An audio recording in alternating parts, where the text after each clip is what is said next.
Баршаңызға бүгін үй жағдайында өте керемет сметанник пирогын жасаймыз. Қолжетімді заттармен жасаймыз. Егер де сіздерге ұнап жатса, лайк басып, комментарий жазуды ұмытпаңыздар. Сіздер де жасап көріңіздер. Өте керемет, тез дайын болатын, өте дәмді сметанник пирогын.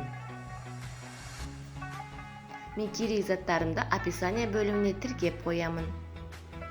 Бізге керек, яғни біз пирогымызды бастаймыз. Бізге керек заттарымыз таза ыдысымыз, үкіткіштен өткізілген ұнымыз және де мұздатқыштан алған майымызды жақсылап теркадан жақсылап өткізіп аламыз. Дәл видеодағыдай.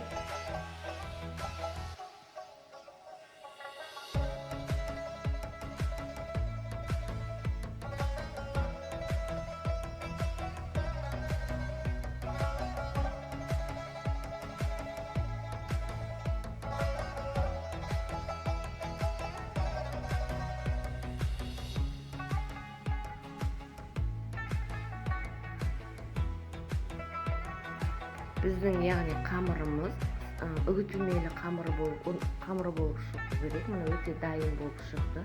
Бұның ортасын ашып, жұмыртқамызды салып, шекерімізді салып, жақсылап қолдың көмегімен қамыр қылып илеп аламыз. Біздің қамырымыз өте қатты болмау керек және де өте жұмсақ болмау керек. Орташа түрде жасап аламыз.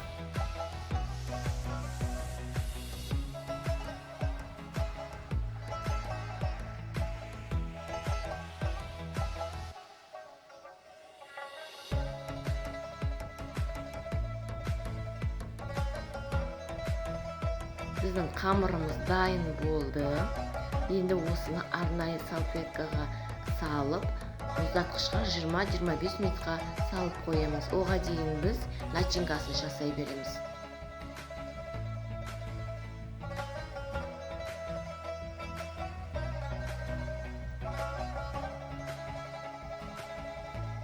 Бізге арнайы ыдыс керек.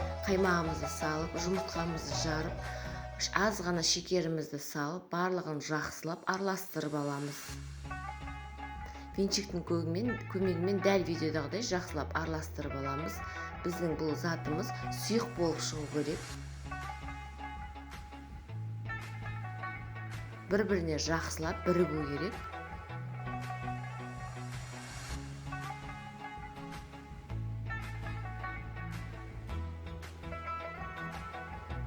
Біздің начинкамыз дайын болды.